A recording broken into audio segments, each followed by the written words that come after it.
Thanks for tuning back in to another Tuesday Talk. We've made it through. This is close to my 7th video. And really, if you're new to Tuesday Talk, it's just things that I've been going over throughout the day, my thoughts throughout the week, and putting it all together. So hopefully I can look back and see where I've progressed. And as we went previously over in the village, a sense of accountability. And if I've done what I said that I'm going to do and fixed any misconceptions or anything that I thought I needed to fix about myself. So hopefully you all are doing the same thing as you go on and following along, just to see that somebody else is going through what you're going through. Hopefully, and my hopes, of course, is to build this into something more. But right now, it's just me getting my thoughts together and compiling them together. So we went over the village. This time I want to go over the craft. The craft is really what amounts to you and who you are. What is your craft? What are you good at? So to me, the craft is built around a couple of things. The trait, the skill, the ability makes the craft. All those things together. So when you're growing up, people actually influence you more and more than you know into what you become as an adult. That's why the village is so important, and who you surround yourself around is so important. So what is your craft? What is it that you're able to do? For me, I right now work and I'm a manager. So my craft and what I'm working on is leadership, right? My skill is the ability to engage people, different types of people. My trait is that I'm an outgoing personality. So skill, ability equals your craft. And what I look at a lot of times is how people influence you day in and day out to create who you are as an adult. And it starts very, very at a young age. What happens if I told you when you're born with 100% ability to be anything? You're a good painter, you're a good basketball player, you're a good football player, you're good at anything. You're a good mathematician, you're literally good at anything that you want to be. But what happens if I told you, based off your village, your teachers, your parents, your peers, they actually help you hone a craft. They actually disengage you from certain abilities. They actually take away certain traits based off of how they engage with you as a person. If someone tells you, after you take your painting and you put it on the fridge, and your mom was to say, you're not that good of a painter.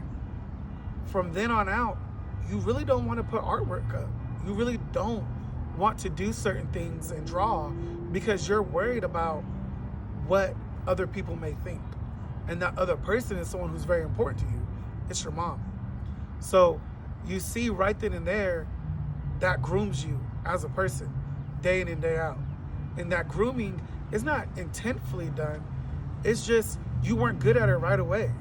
Your ability didn't show through in that very instant. But then there's a difference because people talk about it with kids all the time. They see a glimmer of this, or they see potential skill in that. So then they work at it. Any parent, any father for that matter, sees their son pick up a basketball and dribble, or pick up a football and throw, automatically there's potential there. We don't know what they could be. And you just work on it and work on it with them. And sometimes you drive them into the ground. It's because at the end of the day, that really wasn't their craft. But the parent guided them in that direction. And that's what they did. And I didn't realize this, honestly, till this week when I was really thinking about it and saying, what is it that I want to do, or what is it that I want to be known for? And based off of what you put in place, it's always going to be based off of my traits, my skills, my ability, and what I worked on to become my craft. And every single day, you can guide and do that differently. People who are multi-talented in different things is not because they have more skill than somebody else. because skill takes time. It takes practice. Kobe Bryant was a great basketball player. Did he have more potential, or was he better than other basketball players? No. People said Kobe Bryant was one of the hardest working basketball players ever, with actually the least amount of God-given talent, if you will. Vince Carter can jump through the gym, but is he a Kobe Bryant? No, he's not. Kobe Bryant's biggest trait was hard work. He was willing to put it in. Perseverance. He was the face of perseverance and determination. Michael Jordan worked on his skills all the time. And his biggest trait was his competitiveness. That's what everyone talks about. He was a big competitor. And because he was such a big competitor, he actually became the GOAT. That's what we talk about with Michael Jordan. Another example would be Robert Frost.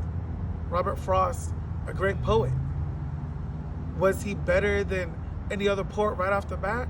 No, actually a lot of turmoil built inside and a lot of hard work and just a lot of grief made him talk about what he was going through, and really his main goal was to find life and what he was meant to do with his life. That's what a lot of his poems were dealing with. So when you think of these people who became great in their certain category, it wasn't because they were always good in that category. It's because of their skill, their trait, and their ability. And that's what made them good and what they became. When I look at the Wolf of Wall Street, he was really big on just not quitting. He wasn't a quitter. He always wanted to keep going. He always persevered. And that's what made him a multimillionaire. And he didn't quit when he lost his money, and he gained money back again. Because his main thing was he just wasn't a quitter. So for me, I look at this all the time and I say, that's what makes your craft. That's what makes you become who you become. So what is your craft? It's based off of who you are and what people around you did to make sure that you would become who you are today. But the main thing is, it's what you did to ensure you worked on becoming who you are today. So I know that you may wonder, hey, am I working on it? What am I working on? And who am I becoming? During this time of the pandemic, or during this time of jaw-dropping phenomenons, the biggest thing I tell you to find is just find you, to work on you. And if you're doing that, then guess what? You're doing what you need to do to become a better you. And at the end of the day, that's what I'm pushing for myself. It's just, how can I become the best me possible? What am I doing daily to become the best me possible? And again, that's what this channel is all about, Flip Culture TV. So thank you so much for tuning in. You can find me on Snapchat, on True Visionary XIV. You can also look for me on Instagram, True Visionary XIV. Thank you so much for your time. And again, I'll see you next week on Tuesday Talk. Talk to you later.